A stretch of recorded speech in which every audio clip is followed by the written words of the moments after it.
For today's class, we're going to be making a star pendant. So what we're going to be using is a star, but in this case, it's actually not a bead. There is no holes in this piece. So this is technically a form of basic caging. We will eventually get into more advanced caging where you're going to be putting just random crystals into a cage, but those are more advanced techniques, so it'll be a little bit before I get to those videos. But I thought I would show you a star today as it is a more beginner-friendly caging method. Let's get started.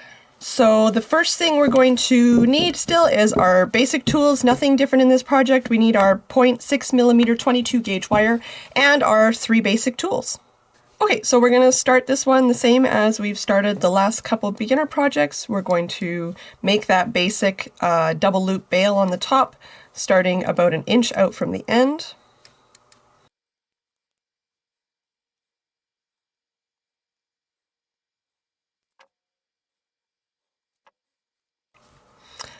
Okay, so there is our top. If your wire has some little loops and bends, a lot of times I'll stick it between my thumb and my index finger and I'll pull on it a little bit, and that just kind of gets out any lumps and bumps in the wire and gets you a nice clean slate for starting in case anything got bent a little bit while you were doing your top.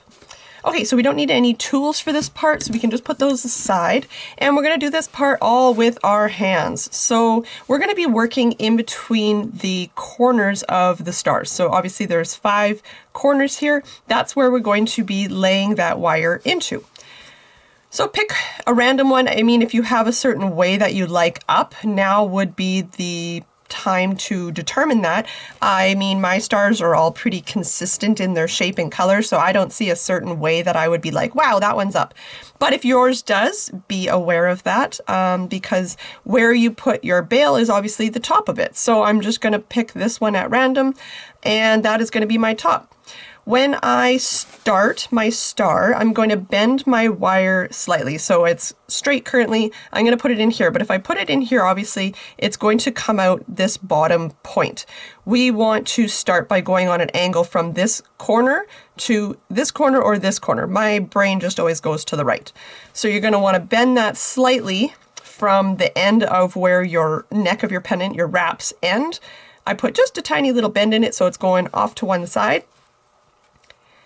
So we're going to place that so that the end of these are just at the start of this, right in the corner there. And this is coming to this point. So not dead center, but like I said, off to the side. And we're going to use our fingers to wrap it around. So holding it tight here with your whichever finger you desire. Mine is my middle finger is pinching there with my thumb and holding on nice and tight with that spot. My index finger is then going to come around and lift that up and around and fold it nice and tight so that we get a little curve around there. So you want to kind of hold on nice and tight at this phase, and it's harder for me to show you without letting go because then it's going to jump off, and it probably will in a minute. So hold on nice and tight with 2 fingers so that you hold it there. And now still making sure that this is exactly where you want it. So sometimes I'll kind of give it a little wiggle pull just to make sure it's pulled up where I want it.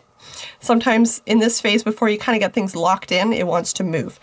You're going to now still take your free wire once you know it is where you want it to be, and you're going to wrap it once around the neck. So this is where it can want to jump off because this edge isn't very secure. There's nothing holding it yet. You're going to come and try and click it underneath. So underneath those wraps, try and kind of swoop down and around. So you can see it kind of bent out a little bit. That's totally cool. We want to bend underneath there, and that's going to help secure that. So now it still could jump off, okay, because we're not fully secure yet. So that's okay, you can just simply pop it back on, it's no big deal. And we're going to carry on wrapping now a different direction. So now we want to come down to the other end, opposite on the bottom. So we're going to do our second wrap now to that other bottom corner. So this is what's going to now anchor it on, so you don't have to worry about it popping off. So since we already made it up to the top once around there to hold it, we don't actually need to keep coming back up to the top, otherwise it's going to get a little too thick up here. So now instead of coming back to the top, you're going to move to one side. So here is our top middle we're now going to move either to the right or to the left side. Obviously, we don't want to go to the left side because we don't have enough of a distance to cross. You always want to try and cross the full length of the star as much as possible. You don't want to do a tiny little corner like this. So this is the corner that I'm going to head to. So I'm going to come to this one and always kind of pulling, I'm like kind of slide pulling on the wire as I'm bringing it around. And that's kind of straightening it and pulling it nice and tight and sharp around these corners as I go. Okay, so now I'm going to go across the top part. You could also come here. It doesn't really matter what order you go in. You're just going to be shooting for 2 wires coming out of each of these corners. So now I'm going to come to this one and pull and tuck around. And now I'm going to head to that corner because I see only 1 wire.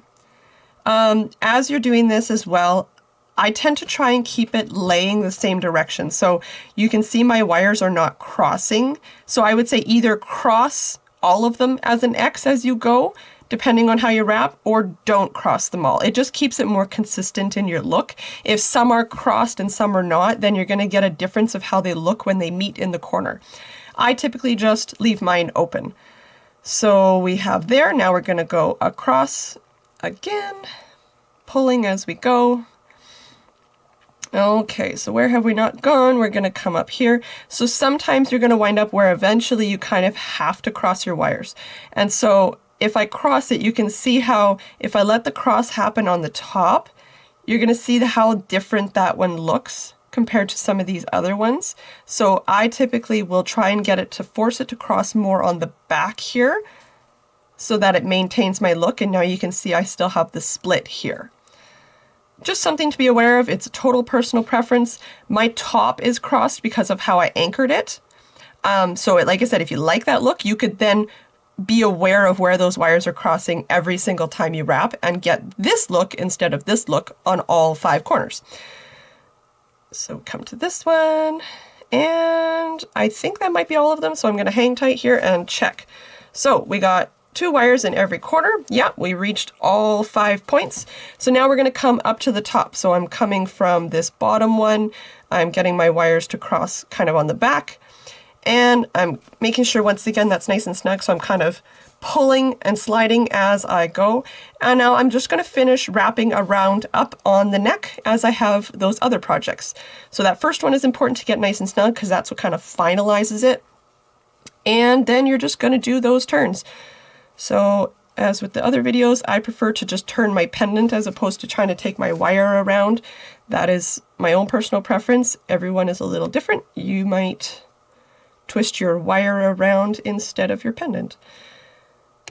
And just go slow, make adjustments as you need.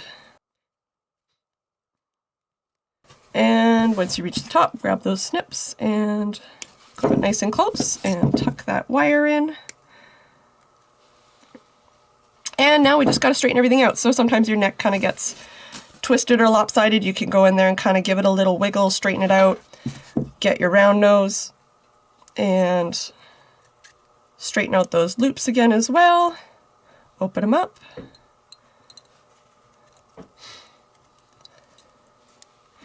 And there is our star. So another thing you can finish up with is if these wires are sitting kind of funny, maybe you want to pinch them, you can just kind of rearrange them and get them to sit how you like. Maybe you don't like them sitting as wide as mine are. You can kind of pinch them. It's wire. You can bend it and move it however you like.